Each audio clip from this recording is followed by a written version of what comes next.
Some of the new arrivals. How about the 2012 Ford Mustang Boss 302? How many of those do we have in inventory? We have 5 Boss 302s. We did a bunch of social media. Randy did a bunch of videos on them. And you hate having too many bosses. So, give us a call. Yeah, somebody pick up these bosses. We got to get rid of it. Yellow blaze metallic tri-coat over charcoal. 1 owner, 1,617 actual Put away. Showroom new, 5-liter Roadrunner V8, Tremec, TR6060 manual, and all the documents and window stickers, which is important. If you're buying a car, I don't care if you plan on keeping it forever, if you plan on selling it in a week, if you plan on selling it in a year, whatever the scenario is, don't get rid of any of the paper. Don't get rid of any of the stickers that go on everything. Keep it all. It's all important. Yeah, and with 1,600 miles, this person obviously an enthusiast and put it away. And bought it to put away. That's right. And the underside of it is spotless. It's amazing. Other new arrival, the 2015 BMW M4 Coupe, black sapphire metallic over black and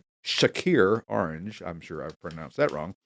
I'm a hillbilly from Tennessee. That's all right. I just do the best. I don't know what that is. Yeah, 1 owner, 69,885 actual miles, 425 horsepower, 3-liter, double overhead cam, inline 6-speed manual, Akrapovic exhaust. Did I say that right? It is. I think so. All right. See, there you go. Dealer maintained. Other new arrival, the 67 Buick GS400 hardtop. I really like this car. Ivory over yellow. 3 owners, mostly original paint and interior. Got the numbers matching 400 cubic inch, 340 horse V8. Very highly optioned. They call these gentlemen's muscle cars. Yeah, these are great. They were grand touring, like Hurley was saying about the BMW 3.0 CSL. He said it was a heavier, bigger car than the 911. So more grand touring, I guess, than out and out true sports car. Yeah. So, other new arrival, the 1913 Overland 69T touring sedan, dark blue and black over black. This car is beautifully done.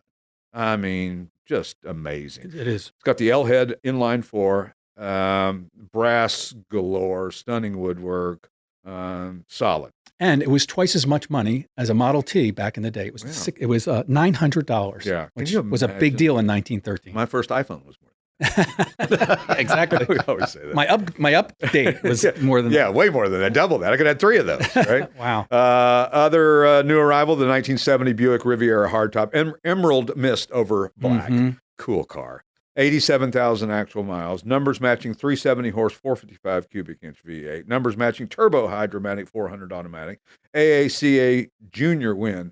What an elegant, another kind of gentleman's muscle car here. It's maybe a little bigger than a gentleman's muscle car. I'm a Buick fan. Yeah. But the more I write these cars, the more I'm convinced that Riviera is the most daring, exciting design from Buick. And from the beginning. I mean, well, not from the beginning, but from the 60s when Bill Mitchell designed that beautiful, iconic 60s Riviera. Those are just cool. And we have one. And then we had the boat tail ones from the 70s. Right. I mean, they're amazing. They're just... but yet I saw a YouTube thing that said one of them, I think it was the 72, they changed it and it had these bulbous fenders and that came out as one of the 18 worst looking cars that they had. Sure. He just wanted to say bulbous. Sure. I know. Well, I use that for big hoods and stuff like that. Bulbous hoods, bulbous rumps. Bulbous-esque. How about, last but not least, this is an oddball.